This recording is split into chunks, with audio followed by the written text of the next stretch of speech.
Good morning, everybody. Welcome to the April Partner Spotlight.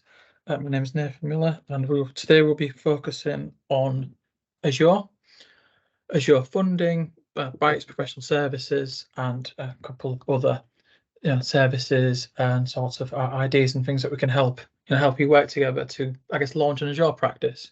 You should be able to see my screen, and as it's a couple of minutes into it, we'll start now. So just to run through the agenda, we're going to go through like why partners struggle with Azure. Partners and team people on the call, we're all very good at selling lots and lots of Office 365, which is great. But we probably all know that the opportunity is in Azure. So we'll go through why we struggle, because obviously we can turn that why do we struggle into how do we fix that, and we can work out how we can start launching Azure practices. We'll go through some funding options. There's lots of money on the table when it comes to Microsoft Azure, but it's one of these things. If we don't ask for it, we're not going to get it. Simple as that. So the easy way for that is we tell you about them and we tell you how to work with us to leverage these fundings. We'll run through our professional services. Our professional services, we're an arm for yourselves. We're an extension, of yourselves. You don't have to use all of these professional services. You don't have to use any of them. It's just whatever you have missing in your portfolio, you can leverage us. That cheesy thing, if you win, we win, we all win. So let's work together. Go through a slide on quantum, just for a reminder for maybe people that are not too familiar with quantum. Quantum is intrinsic to winning Azure business. There's been a few changes to quantum as well, so it's worth just highlighting those. And then the last thing, we'll just remind everybody of a couple of up and coming events we've got. We've got partner events, we've got an event on Chat GPT as well, so we'll run through those. If you can see the screen, you should see it's about 30 slides. We don't have 30 slides to go through. I've added a couple of slides in at the end just for the reading deck for things that we're going to reference today. So if we kick off with the first area on why partners struggle with Azure, don't get me wrong, not everybody struggles, but when we look at the percentage of business from an Office versus Azure, a Microsoft plan versus an Azure subscription, it's probably 60-70% in favor of Office. And based on the figures that of how big Azure actually is, it's not that the Azure opportunities are not there. There's certain problems, certain blockers that we've got listed on the screen that we'll run through. So a lot of partners and customers, let's be completely honest, are confused over the costs. If you've worked in a way when it's all on-premise, as a customer, maybe they've always used their own data center, they've always bought their own servers, for yourselves. Maybe that was a good business stream for you, selling servers, selling that server upfront for 3 years and sweating the asset. The confusion of the cost is if you did that for Azure and did a complete like for like, Azure would look ridiculously expensive and you'd never sell it. You'd never sell it, you'd go to your customer, they'd never buy it. That's obviously not the way to price Azure. We'll go through some of the methodology that we have on our projects that can help to alleviate that confusion over cost. Possibly similar, confusion over cost. We've got the skills gap. As intuitive as Azure or any cloud provider is, if you're starting from scratch, you're spinning something up that's potentially got a cost involved. A lot of people see that as a bit of a red flag. They don't want to try. They don't want to upskill on something that's going to charge them straight away. So there's the skills gap on that, but there's also the skills gap on the the migrations, the moving across, because we are asking partners to, as you learn something different again, rolls into time and resource. Do you have the time to sit back and spend the days and days and days continually learning about Azure? Because it's Microsoft, you do know that in 2 months' time it will have changed again. So you've got the time and the resource and the skilling. Also got the time and the resource in the delivery. If you're struggling to upskill, struggling to build out this as your practice, you're not going to have the time to do a piece of professional service work that might be 15-day migration from on-prem. So the time and the resource is possibly the biggest thing, links to everything. And then another one just to throw out there, when we surveyed partners and sort of my experience of working with partners in Azure and CSP for the last probably 8 years, well, since it was launched in 2016 in CSP, I've heard this comment almost on a daily basis that our customers are too small. And the mindset was generally Azure's big customers because they've got more money. It's an enterprise service. If you're a 10-user organization, you might buy one server, stick it in the corner, and that's it for 3 years, that sort of thing.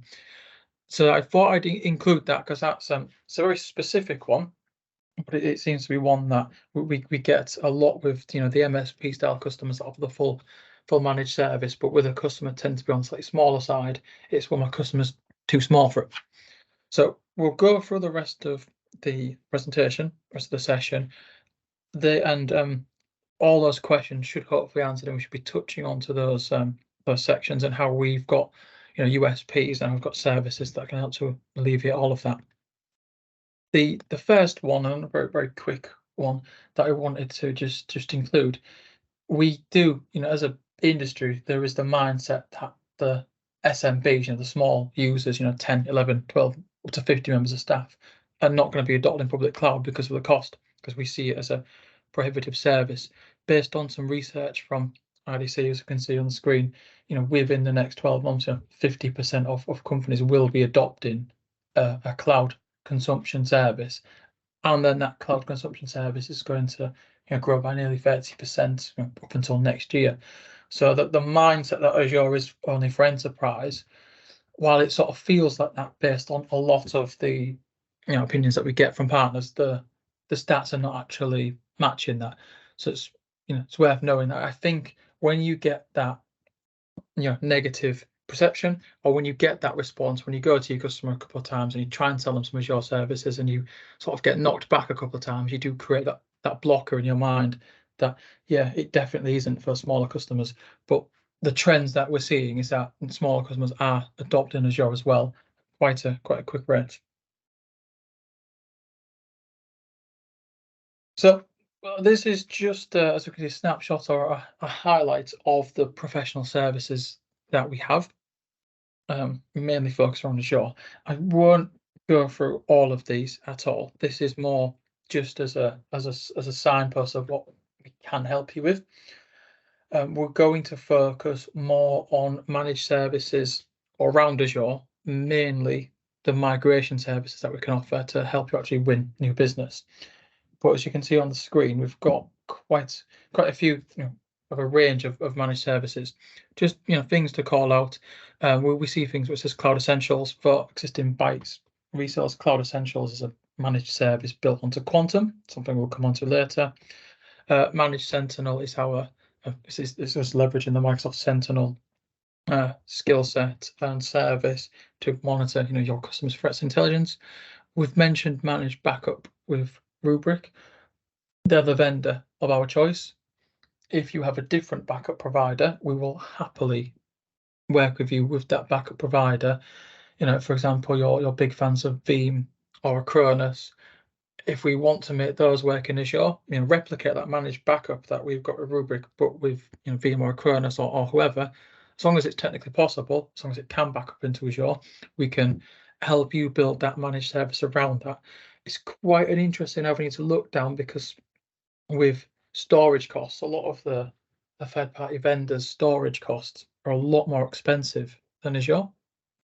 So if we can, if you can buy the Acronis software, the Veeam software, or other providers, whoever you work with, we can look into leveraging that versus the storage of that third-party provider versus storage in Azure. Could save you quite a bit of money when you're talking about Azure storage costs starting at like a 0.1 of a pence per gig or whatever. It's quite cheap, and that could potentially save you some money, maybe save your customers some money, and you can build better or different things and resilience into those platforms. So just way of calling that one out, just because it's our vendor of choice doesn't have to be your vendor of choice. But if we sort of deep dive into the migrations, where we see people generally struggling, and this isn't to say that everyone does, but what we tend to see is we tend to see that people struggle in regards to the physical migration, and that migration goes back to the pain points that we've said. So why do people struggle in a migration? Could be that they've not done one before. Could be that you've done a few, but a couple of years ago. So you've got the skill side on, well, how do we actually pick the customer up and move them? And is picking them up and moving them the right thing to do, or do we have to modernize, rebuild, re-architect, etc.? So there's the whole skilling piece again. There's also the time. If you're not doing these migrations, all day, every day, how do you, cost them? How do you work out that you've got that one person that the business won't be able to use for 20 days in the month because they're off doing the migration? So we have a migration service that you can leverage. What we try to do is we try to leverage as much sort of, as mentioned, funding, try to leverage as much funding as possible. So the aim when we do these migrations is that, I can't promise it's going to be cost neutral, but if we have, I keep picking 20 days, if we have a 20-day project, for example, worst case scenario, it might cost £2,000 to deliver the work, or instead of, grand and a half a day or whatever. So it may not be free, elements of it may be funded, but if we can leverage as much funding as possible to help get that cost down, that will really help. So if I tell you a bit more about that, as we can see, we've got the migration funding program. So that's called AMP. We'll go on to that and the other funding program, but our methodology behind that is we work together with yourselves, and we work out, we do a joint statement of works together, and we can help you assess it. We can help you build it, architect it, build the quotes together, help you write the statement of works. Because we've been involved in that process, we can then go to Microsoft, we can submit the statement of work to them, and we can request, X amount of funding. We'll then go back to yourselves and basically tell you, this much funding will cover, hopefully it will cover all of the migration. And that'd be brilliant if it did. Well, the best case scenario is it covers all the migration, and there's a few £1,000 left at the end, and we can work out what to do with that. I.e., is it going to go in credits, or is it a profit, or whatever? So we'll cover that in a second. But as I said, we'll try and work with yourselves and Microsoft to get sort of funding. If funding isn't available for various reasons, that the customer might already have Azure, or it might not be big enough or whatever, you can still leverage our team. They just become a chargeable resource then, that we can provide all the costings for you in the project, and you will know before we request the project if we think we're going to get funding. We're not going to go through the full process and then right at the end say, oh, there's no chance of funding. What we're also set up to do, we're also set up to deliver proof of concepts for things such as Azure Virtual Desktop, or a proof of concept on how a customer's environment would look in Azure. There's some different rules and there's some different caveats on what we can and can't do, and how much we can actually put into it. So obviously putting things into Azure does cost, but there are proof of concepts that we can work with yourselves on to deliver to you, and you can deliver it to the customer, or we can deliver it with you to the customer. So anything that you're seeing, anything that we're discussing, we can liaise with yourself and the customer to make sure the project works. But yeah, the migration, the infrastructure migration, we see as a key thing that stops partners from moving across. And we've got the staff to do it. We're roughly looking at about, in terms of cloud experts or cloud technical staff, we're probably at about 50. There's 50 are split across the various clouds, but we have the scale and the scope to cope with that. So yeah, the main managed service or professional service we see in this area is the professional service migrations, with proof of concept coming second.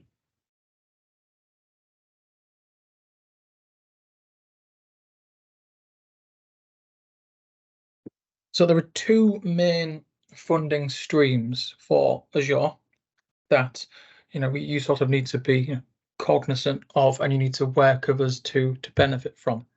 So we've built this So this 3-step process that you can see that we run through to ensure that we are maximising the funding available per per customer, that's actually per workshop, it's not actually per customers. Customers can claim for multiple workloads. So what we'll do is we'll start off with the assessment phase. So we start off and we work with yourselves and we will assess the customer. Because as I said, we mentioned right at the start, for customers on premise, we can't price the on-premise setup the same as we price the Azure setup, because we would come in 20, 30 times more expensive possibly. So what we can run with yourselves is we can run an assessment of the environment. So if we use the on-premise or AWS example, taking them from a competitor from a different environment to Azure, we can set up a tool for AWS, or again we can install something for the customer's on-premise environment, and we can pull through actionable insights on what the customer is actually doing. We've probably all been involved in those conversations when you ask a customer what the on-prem environment looks like, and they just send you that massive email with, we've got all these machines, here's all the spec of all these machines. We take that to the Azure calculator. We're not going to get a very good quote back, and we're not going to win that business because it will be costed wrong.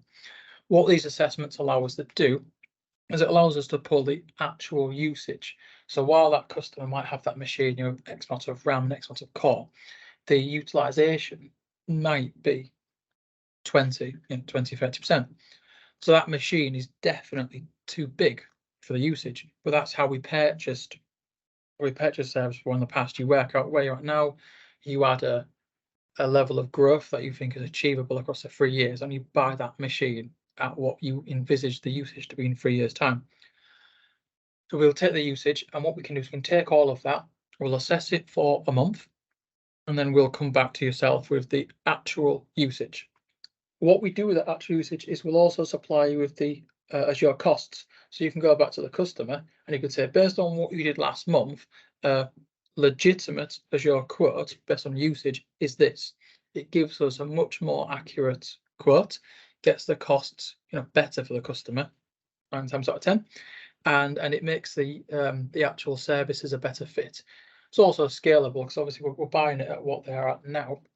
Nothing is to stop them increasing later on, but we don't need to worry about buying something that's the size it needs to be in 3 years' time, because it's Azure. We can just scale it up.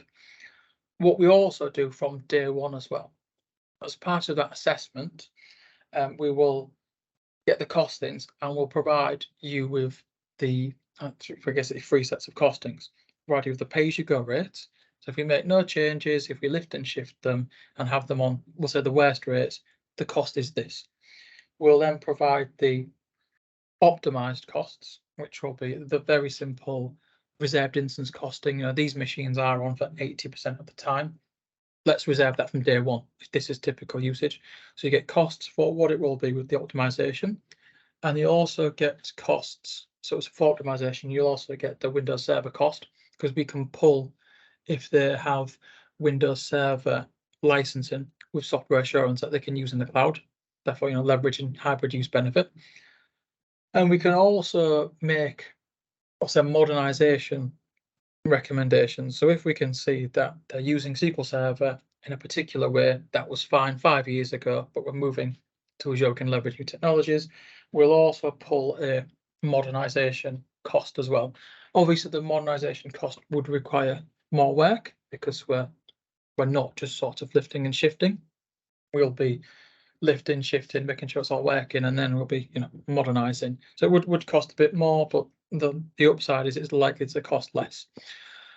So that element should help with the how do we cost it, how do we help move it across, because when we are producing these reports, we're getting all of the information on the resources through as well, so we can present everything back to yourselves as a one, several types of costs, the amount of days it's going to work, and so the amount of days it's going to take, and then also we'll then submit that to Microsoft and we'll have an idea on the amounts of funding that we're going to get as well. So you're presented with this one scope, this one document, this one statement of works that has pretty much everything that you need. It will be configured as mentioned on the screen. It will be configured with Azure landing zones and best practice to make sure that they are set up in the best way possible, it's scalable, it's secure. But that's that assessment is part of the funding thing. We'll have a screen on that in a second. But when it comes to these assessments, Microsoft typically charge several grand for these assessments. But when we can put them through one of the programs we're going to discuss, we get a certain amount of assessments completely free of charge.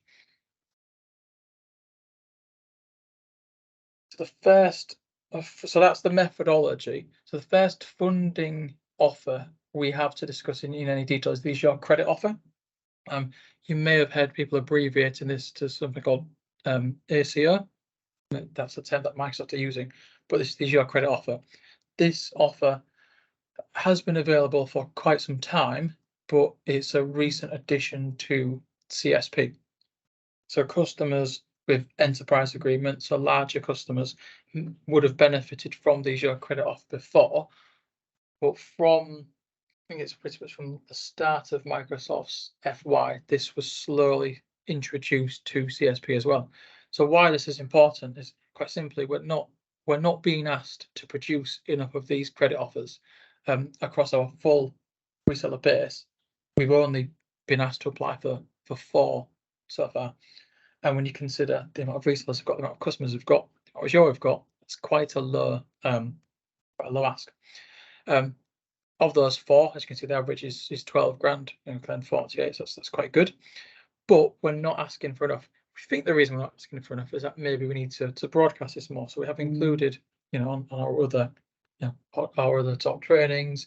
But I think the more we talk about it, the more you're aware of it. So what is the Azure credit offer? As you can see, 10% of any new Azure project you can request back in funding. It's not per customer.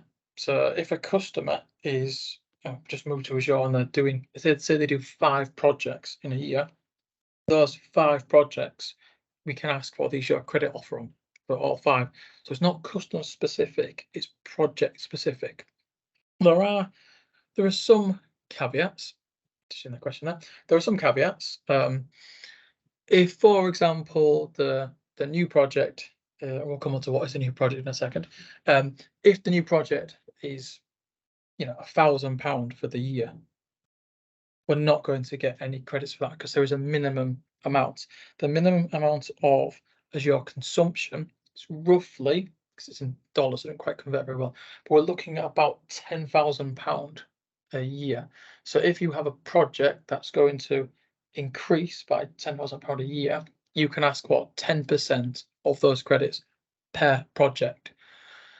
So I guess what is a project as requested? It's quite a hard question to answer because it's so broad. But if you're working with your customer on any new adoption of Azure, be it they've got a few more virtual machines that they need to add, you're going to have to add a few more than a few to make it to 10 grand. But if you're adding new services into Azure, or if you are modernizing, or if you're doing something, anything that you're involved in the customer that will lead to an increase in Azure consumption, will class as a project.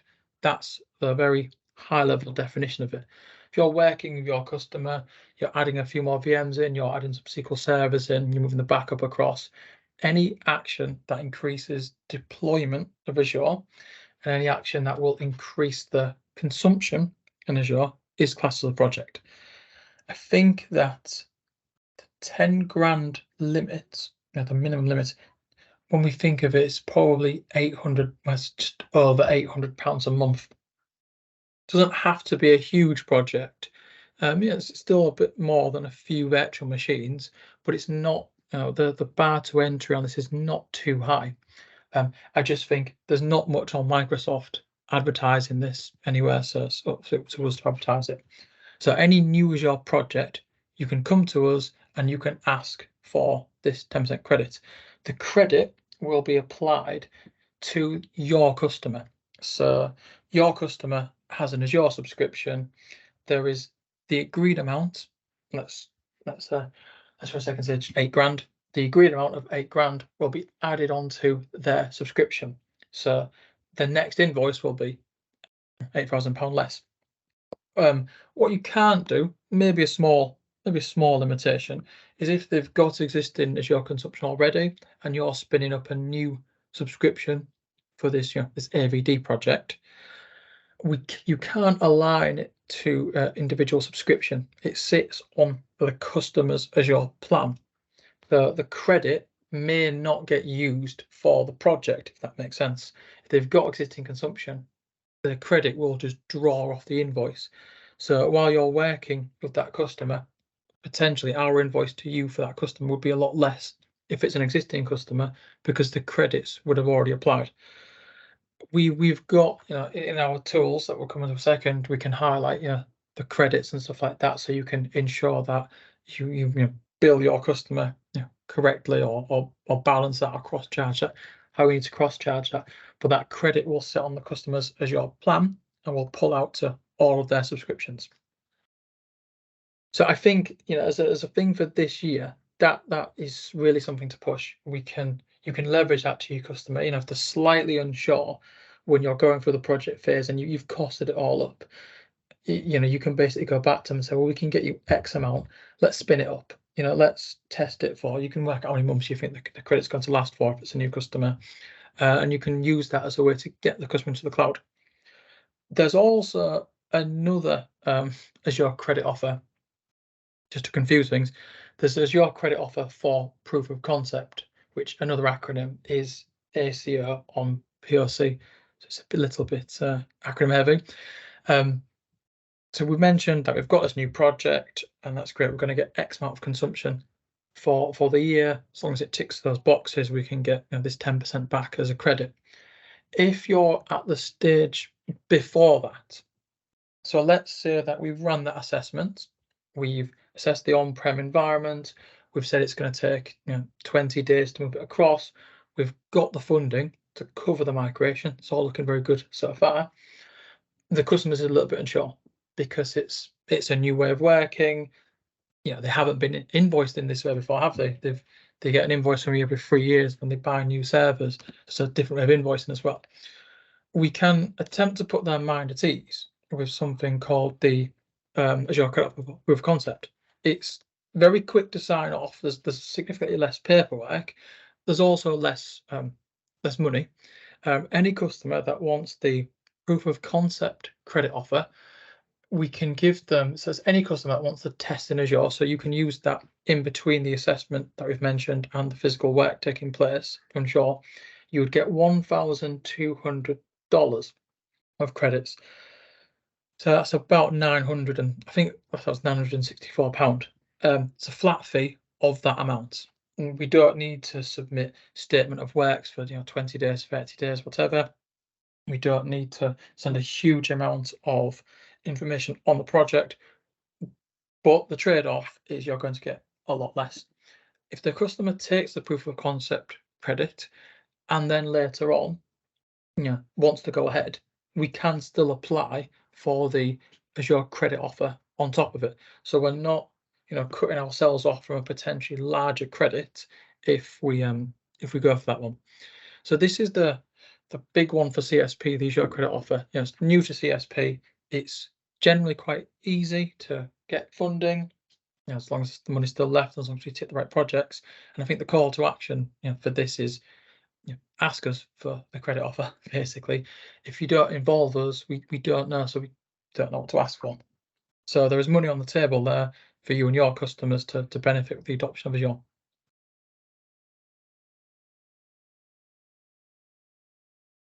This is more just for the next two slides are more just for the reading deck and people watching the recording later.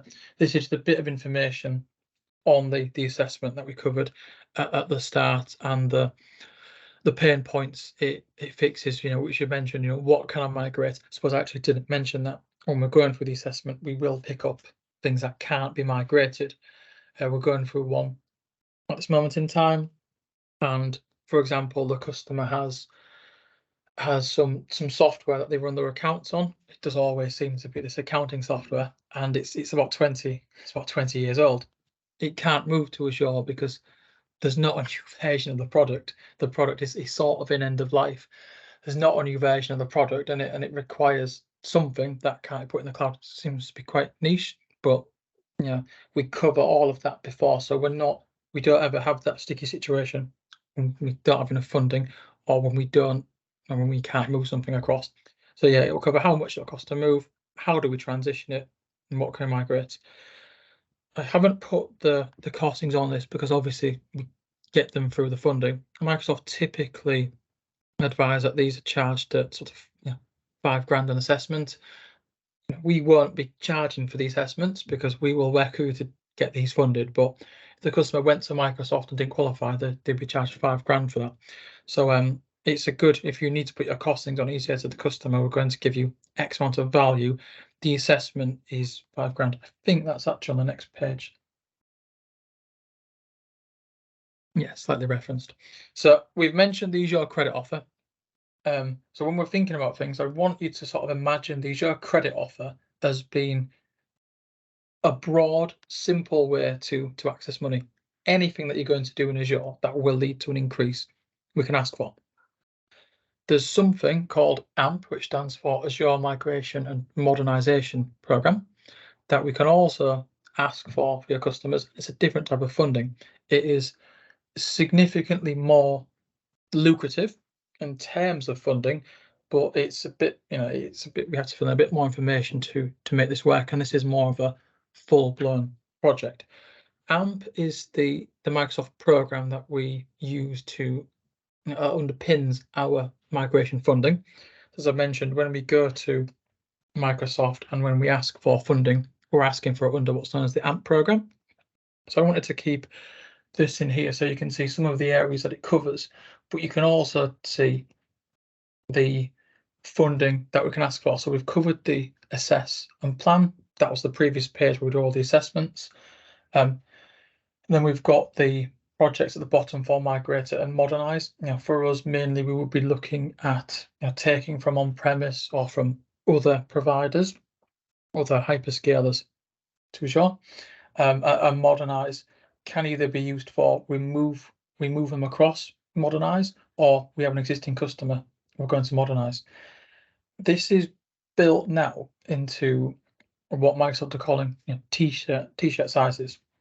So instead of us having to go away, do these massive statements of works, and then work out a fairly accurate yearly cost, and then work out what 20% of that yearly cost is to get funding, because AMP it used to be 20% funding. We've now got brackets that we can work from. We can pretty much say, before we submit them, if it ticks these boxes, you will get this amount of funding. As we can say that's what we're seeing as the standard offer. We can claim for from 25 to 100k. So bigger amounts. To be honest, it's an amount of Azure consumption of £9,000 a month. We've jumped up a bit, but we can claim for 20,000. So for a customer doing, we'll say, an uplift of £2,000 a month, that would take you to just under £25,000. You can actually give them 20,000 worth of funding. So on the smaller side of the bracket, it's actually very advantageous. And even when you're working your way to the top, up to 100,000, it's still getting 20,000 back. It's still quite a nice amount. We use that. We have to deliver services for that amount, so we can't just say we're working on this project, it's going to increase ACR by 25,000, give us 20,000 and we pocket it together. Can't do that. We have to be delivering the professional service work to get the customer into the cloud. But if we can leverage that together, that takes that resource away from you because you don't have to do it, but it can also help with the cost.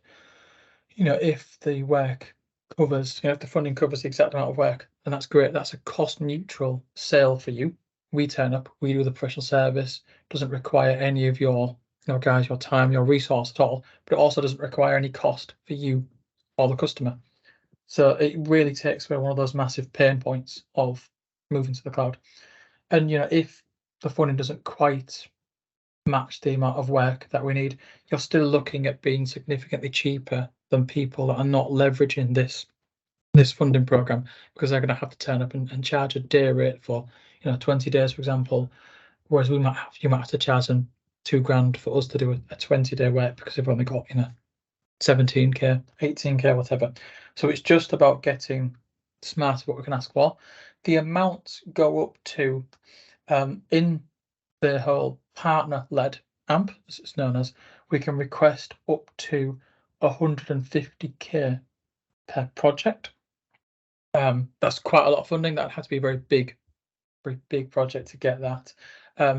In the deck later on in the additional slides, there is the table which shows you that size gets that amount, that size gets that amount, etc. So that's included if you will sort of read at your leisure and work out anything that's put through what is known as partner-led, and you'll see on the slide it says partner-led. We own that funding request. We don't need to get Microsoft involved at all, as long as it ticks the boxes that are on that page, which is it going to bring in this much consumption? Is it infrastructure migration, database migration, AVD, things we can see on the screen? Is it them? We can say, yep, those two, we're going to get 20k back. For anything that needs to be above 150k, so we are talking a very large project, but still achievable nevertheless. Anything above 150k, we had to get Microsoft involved because it's quite a lot of money. Being quite a lot of money for funding, it's also quite a lot of money for the project and the additional uplift for them.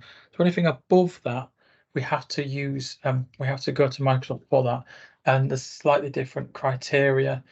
But in theory, you could get £500,000 of funding. In practice, will you get £500,000 of funding? Probably not, because that would need to be a very, very large project. But anything above 150, we have to get Microsoft involved. That's more of the traditional working with Microsoft, submitting large statement of works with contracted dates and things like that. But it's just worth bearing in mind that when you look at this table and you see that you've got a customer that might be tipping above the 150 funding we can ask for, it's not a cut-off. There's still more available, but it's just a slightly different process.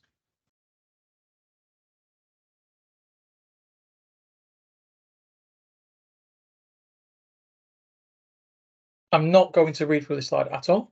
This is included, just again, as mentioned, for the reading deck, but this is showing how we would leverage the Microsoft programs that we discussed today and the Microsoft fundings, how they fit between the customer journey and the amount of funding that we got from start to finish. So this is that's not a live project, it's a completed project. It was a live project that was completed at the start of Microsoft's previous financial year, so from last July. But those are the fundings that were requested, and how we used them, what the project looked like. So it's more a case of showing you, what you can actually do. How, I guess, in this situation, the customer went from October to March, not a particularly long period of time, and went from 17.5k to 103k. How we achieved that, what was leveraged, etc. So yeah, I'm not going to read through that, but that's how the programs fit within the process and how we together need to get smarting. Don't want to say being greedy and asking for money at every stage, but that is almost what we want to be doing. You want to be referring back to this slide thinking, okay, I've just done that report, just done that assessment. That helps us go from work out how we go from on-prem to the cloud. What's next? Okay, what's next is your credit offer. Excellent. And then what's next is AMP and the migration funding, etc. So I just wanted to illustrate that in the notes as well. It will sort of include more of those numbers in a bit more detail.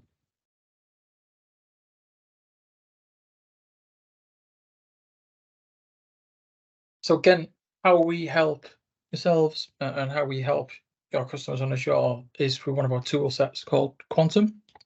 I've included just a few slides on this, but anyone that has their own Quantum will have their own favorite views, and we'll see what it looks like. Anyone who doesn't have that, who doesn't have access to this, or is a new partner, we can demo this for you. But essentially, Quantum is our Azure cost and analytics tool, which we provide to yourselves, completely free of charge. What you do with this tool is up to you. What I would suggest you do is you use this tool to leverage everything that you can see in it to make yourselves, or to enable yourselves to have smarter Azure conversations. This almost allows people who have got very little Azure experience to log into it and to actually have intelligent conversations about what our customers doing with their Azure consumption. Sometimes to a level that the customer can't have themselves. But what you can do with it, again, completely to yourself. So you can use it. You can use the insights to wrap up maybe a managed service. You can screenshot your favorite pages, your favorite dashboards in here to show what goes, and you can send monthly reports out to it to your customers. What you use it for is completely up to yourselves. We provide this tool for you for free. We can guide you, with your customers and what we think you should do. But ultimately, it's how it best serves yourselves and your customers. What it enables you to do is, as we can see on a few of the pictures, it offers some great ways where you can monitor trend, usage, and spend, and sort of slice it and dice it in any ways that you need. But it pulls through savings recommendations. There are other ways of doing these. There is the Azure Advisor, and there's other tools that can pull through recommendations. But where this enhances that is it pulls through two types of recommendation. It will pull through optimization recommendations, which you can get from the Azure Advisor, for example, but it'll also pull through technical recommendations as well. It's just worth noting that this isn't pulling from the Azure Advisor at all. We have a tab in there in Quantum that shows you the Microsoft Azure Advisor spend, the Azure Advisor recommendations, but we've got our own AI tools and our own configuration set up. So that is quite useful because you can put the Azure Advisor on one page, ours on the other page, and you can see, what Azure Advisor's basically missed and how it can enhance you. But it does the commercial optimization, which is quite simple. That machine is on for 80% of the time. You're on pay as you go. Move to a reservation. Here's the price of the RI. If you buy it, here's a return on investment on that, and you can continually monitor it. But what it'll also pull for, as I mentioned, is a technical right sizing and technical optimization. So we've got things like, an obvious thing. You've got some zombie resource. You've got something that's spun up there you haven't used in a very long period of time. The end user's probably forgotten it's actually there. Well, it's in Azure. They're going to be charged for it essentially. So let's turn those zombie resources off. Let's work out why they're there, what we need to do with it. It'll pull through things like what we mentioned before about the on-prem situation, about the server being too big for the usage. We'll do the same for Azure, because when they moved across or when they started this project, they needed that massive machine. But when the project finished, the usage scaled down, but the machine didn't. So it's got things like switch from one machine to another. It's also got things which I think is very important, which is the premium disks. So when people seem to be configuring Azure, we tend to, because Microsoft highlights it, we tend to go and we tend to click on a premium disk, which costs, we're saying about £17 a month for the premium disk, which doesn't sound too bad, but you can, as the tool will illustrate, you can probably switch to a standard disk and you may end up halving that cost. Doesn't sound too much, but when you've got an Azure estate with a couple of hundred VMs, and that's the process for every VM, that could make quite a bit of difference. So it's just there to make lead to smarter conversations. In the updates that we've mentioned, you don't need to have the consumption with us to leverage Quantum. If you're speaking to a customer that already has Azure, we can use these insights, these intelligence to potentially win the business from their incumbent. In that respect, we can either use follow a health check process, the sort of health check sale, in which it's configured, it's set up in their environment. We look at what they're doing for a month, and then we come back to yourselves and we submit a report, which is last month cost this, it could have cost this, there's this many security red flags and all this stuff. So it arms you with a report that you can go straight to the customer with. You're probably best not sending that report to the customer because depending on your relationship, they could just take that report and send it to their current provider. Tend to find that probably doesn't happen too much, because if it's showing things that the current provider isn't doing, it helps to remove that credibility. Yes, some customers may well share that information with their provider and say, you need to do all this, but it still does put that seed of doubt in that, why wasn't it done? Why is it over expensive? why do we have things with the Azure blueprints, not set up? Why is it not secure? So it does start to have that conversation, but it's a very good way of, say, winning business without having to drop your margin, because if the customer is optimized, correctly, you don't have to turn up and say, "Oh, you're paying 10 grand a month, or we'll do it for 9," as does happen. May have all done it before in the past, but we know it happens. This allows you to have that smarter conversation to reduce the customer spend and to still maintain your margin percentages. So it's almost like a win-win for everyone involved. It allows you to have that smarter conversation, to come off as the Azure expert, win a new customer and get the cost down at the same time. In terms of viewing Azure from different environments, different providers, there are a few things that you'll need to discuss with your account manager based on some agreements have to be set up in different ways and things like that. But essentially, this can be plugged into any Azure environment and it can report everything back for you.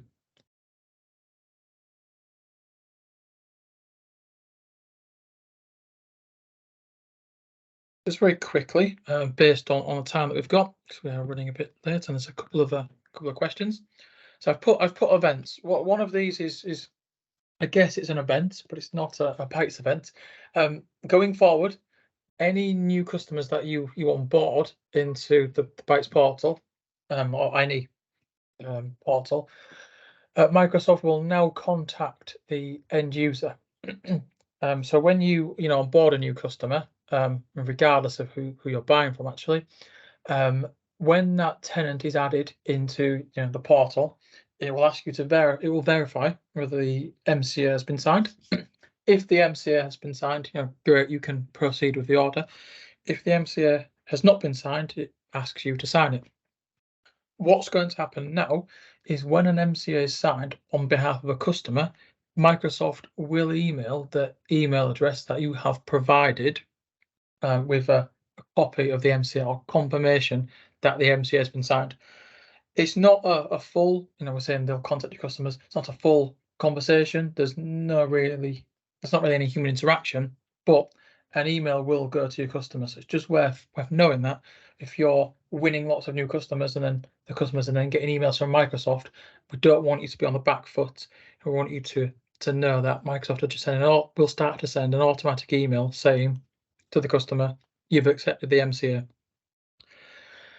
My feeling is that Microsoft have noticed that partners might be accepting the MCA on the customer's behalf. So this is another way of Microsoft ensuring that the partner is not accepting the MCA, on the customer's behalf. Because what happens, and it has happened a couple of times, is that if customers are found to be misusing the software, and they haven't signed the MCA, or they can prove that they haven't signed it, or there's nothing that's in writing that says they've done it, it's very hard for Microsoft to then turn around and sort of push for action on it. So this is another way of ensuring that partners are not just signing the MCA on customers' behalf, and it's also providing customers with a confirmation they have signed it. Whenever I see partners signing it, I do I won't say worry, but I do question it a little bit, because if your customer does start using the service against the contract terms, you're the one that's accepted the contract terms. Therefore, if Microsoft prosecute, it ends up going to you and not the customer. So it's not something I would do, but partners are doing it. So this is Microsoft's way of just ensuring and providing visibility that it's been signed, it has been happened. So I guess sort of an event, but on to two actual events. We have an upcoming webinar on May the 5th covering ChatGPT and Microsoft Copilot, with the sort of catchy phrase, who's flying the plane now? We've got a couple of Bytes speakers and a couple of Microsoft speakers that are going to run through. We've all seen everything on LinkedIn and all the other socials about AI and OpenAI sort of basically taking over the world and everyone becoming sort of experts in this. So we thought we'd get a couple of Microsoft speakers on to go through, what it is, how their relationship with OpenAI is built, and what they're looking to do. And if we have the information in time, I've got my fingers crossed. You can't see that, but I've got my fingers crossed. If we have the information in time, there will be an element of how you actually leverage it, because we know that Copilot, for example, we've seen all the videos. It looks absolutely amazing, but these things have happened before. When you see something that's amazing, you then find out that it's hidden in an E5 SKU, and you've got to pay another £50 a month for it. So if we know more on it later on, we will provide that. All we know so far is that the business suites are a requirement to leverage AI and Copilot features. A business premium is one of the ones that's called out. So that could be quite good news, because it's not Microsoft forcing you into a E5 sale just for Copilot. So I thought that was worth raising. And also we have our partner events. We have the Get Re-Inspired on the back of last year's successful events. We're going to be hosting at the Shard. So last year was the We're at the Shard now on the 25th of July. Not quite all day, but 9:30 a.m. to about 3:30. I will include the link when we send the decks out. We'll include the link for how you register on the registration page. It will have the agenda, but we will be covering things such as, again, Copilot and AI, because it's not going anywhere. So we'll be including that. We'll be including Azure capabilities, the Azure marketplace, the announcements that have happened at Inspire, because they will happen then, because it's after Inspire. Our adoption and change management sort of outset methodology and service, and a few other sort of Microsoft speakers as well. The aim from this is, you'll all know Microsoft Inspire happens, this big 2-3 day event, and lots of news turns up, and this news is typically in Microsoft language, Microsoft jargon, and it's massive, and there's a huge amount of it. So what we're aiming to do is condense that. I don't want to say translate it to English, but there will be an element of doing that, and to translate that into English and then present back to you the key messages and what you should be leveraging. Because just because it's a key message for Microsoft, it doesn't mean that it's a key message for partners, and we'll be highlighting where we think the trends are going to be, and what you should be looking at for the next year.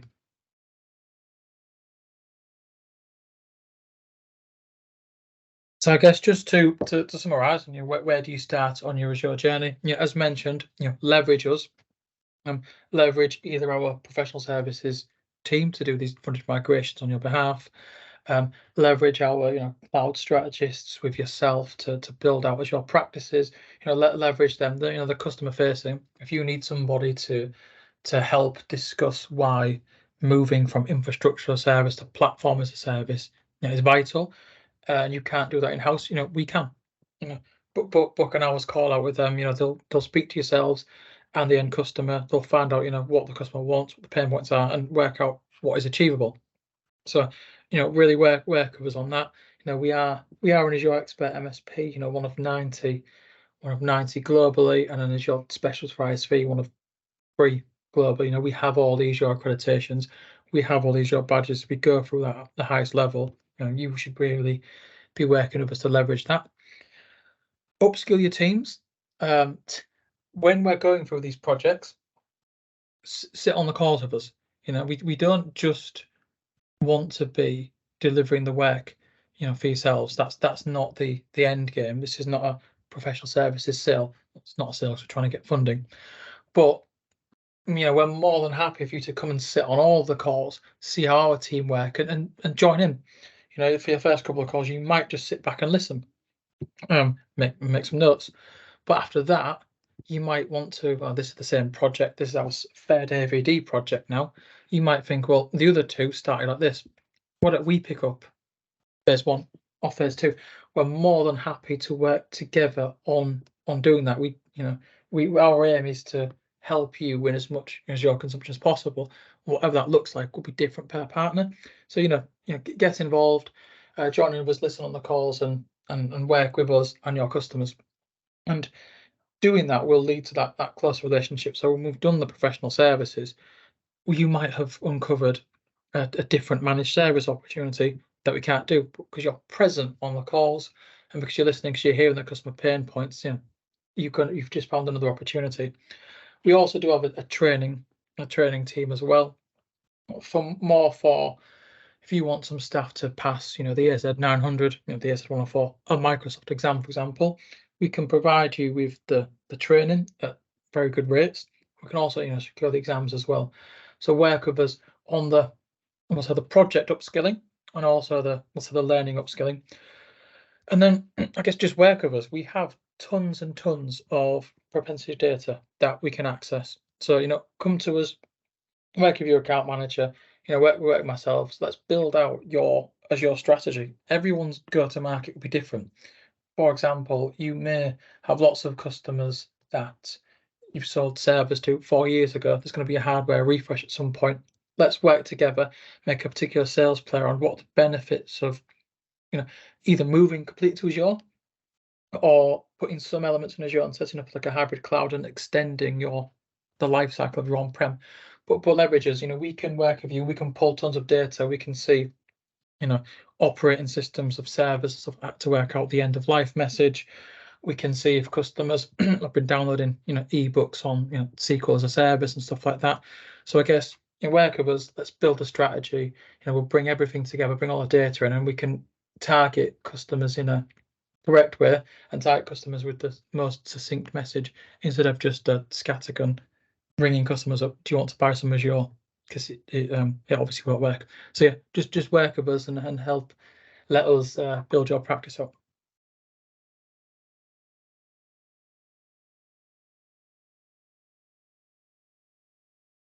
There's a minute left.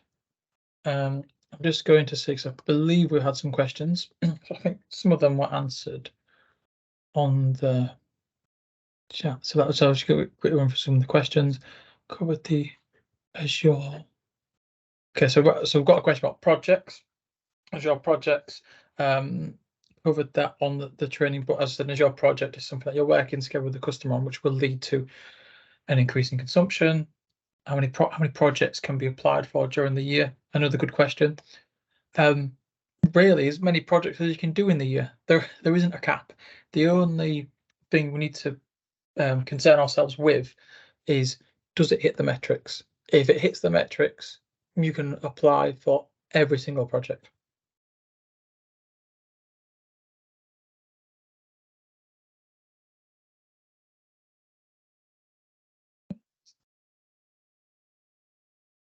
There's 2 more questions asked by the same person. I'm conscious that we are now a minute over. So what we'll do is we'll end the webinar now, because I've seen a few people are dropping off as well. Thank you for your time. The unanswered questions, we'll reach out after this. There's going to be a recording that we'll send out. We'll send the slides out. We'll also include the recording in the partner hub on our website. But I guess the main call to action is, just speak to us. Let's work together to build this strategy and this practice out, and we can really help ramp up these your new wins and consumption. But yeah, again, thank you for your time, and hopefully we'll speak again.